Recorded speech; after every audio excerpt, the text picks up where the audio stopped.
UP की राजनीति में रामपुर खास सिर्फ एक नाम नहीं, एक अहंकार है।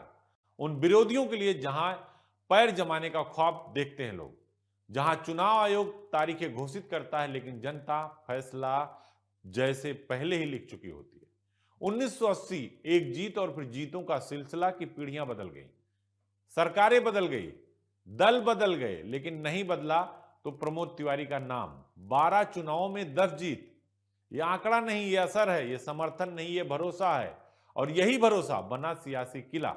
लेकिन हर किले की दीवारें बाहर से मजबूत दिखती हैं, अंदर से राजनीति की आंधियां भी झेलती हैं।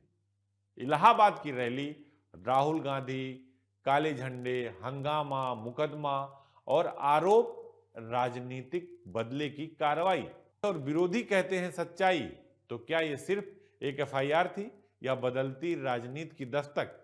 क्या दशकों पुराना जनाधार आज भी वैसा ही अटूट है, या अब इतिहास बनाम वर्तमान की लड़ाई शुरू हो चुकी है, जहां नेता और क्षेत्र का रिश्ता वोट से बड़ा होता है, वोट से आगे बनता है, क्योंकि ये विरासत बन जाता है। लेकिन रामपुर खास के इस चाणक्य को घेरने की ये सबसे बड़ी कोशिश थी। सरकार बदली, वक्त बदला, लेकिन मुकदमे की वो स्याही आज भी उन यादों में ताजा है। एक तरफ रिकॉर्ड्स का हिमालय है और दूसरी तरफ अदालती कटघरों की वो कड़वाहट है, जिसने इस अभेद किले की कहानी को और भी फिल्मी बना दिया। कई बार चुनाव में विवाद हुए, कई बार आरोप लगे, कई बार नेतागिरी, दादागिरी आरोप लगे, लेकिन हर बार प्रमोद तिवारी चुनाव जीतकर सामने आ गए।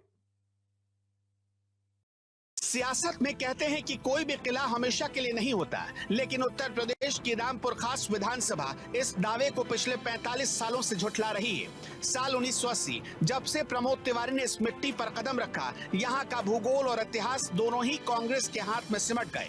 तेजभान सिंह के निर्दलीय दौर को पीछे छोड़ते हुए प्रमोद तिवारी ने एक ऐसी लकीर खींची कि यहाँ रिकॉर्ड्स का अंबार लगा था। 12 चुनाव और 10 बार एक ही नाम की गूंज, लेकिन रसूख के इस आसमान पर 17 नवंबर 2011 की काली रात ने गहरा दाग लगाने की कोशिश की। इलाहाबाद का झूसी इलाका राहुल गांधी की रैली का गवाह बन रहा था, लेकिन अचानक फिजा बदल गई।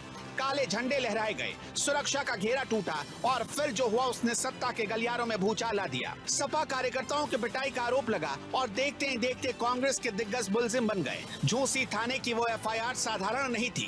इसमें प्रमोद तिवारी के साथ केंद्रीय मंत्री जितेंद्र प्रसाद, आरपीएन सिंह और विधायक नसीब पठान के नाम दर्ज थे। उन पर आईपीसी की ऐसी गंभीर धाराएं लगाई गई जैसे वो जनसेवक नहीं बल्कि कोई पेशेवर अपराधी हो। तिवारी का पारा 7वें आसमान पर था। उन्होंने इसे सिर्फ एक कानूनी कार्रवाई नहीं बल्कि कांग्रेस के गढ़ को ढहाने की एक सुनियोजित सियासी साजिश करार दिया। प्रमोद तिवारी ने दहाड़ते हुए मीडिया से कहा, यह सरकार का डर है जो हमें खूंखार अपराधी बता रही है। उनका तर्क सीधा था कि जो लोग सुरक्षा घेरा तोड़कर राहुल गांधी तक पहुंचे उन पर मेहरबानी क्यों, और जिन्होंने सुरक्षा की ढाल बनाई उन पर मुकदमों की बौछार क्यों। ये जंग अब कोर्ट की फाइलों से निकलकर जनता की अदालत में पहुंच चुकी थी, जहां एक तरफ सिस्टम था और दूसरी तरफ प्रमोद तिवारी का 4 दशक का भरोसा।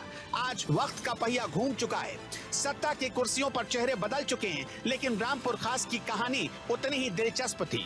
मुकदमों की तपिश ने प्रमोद तिवारी के सियासी कद को घटाया नहीं बल्कि और कुंदन बना दिया।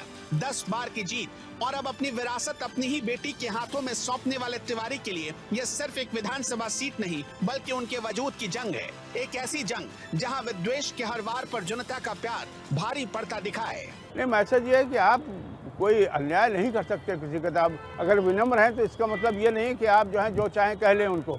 तो उन्होंने ये बताया कि हम ताकत भी है हमारे पास, विनम्र हैं लेकिन ताकत भी हमारे पास। अगर हमारा कोई विरोध करेगा और हमारे ऊपर कोई हमला या आक्रमण करने की कोशिश करेगा तो उसको हम बहुत मजबूती से जवाब देने के लिए सक्षम हैं।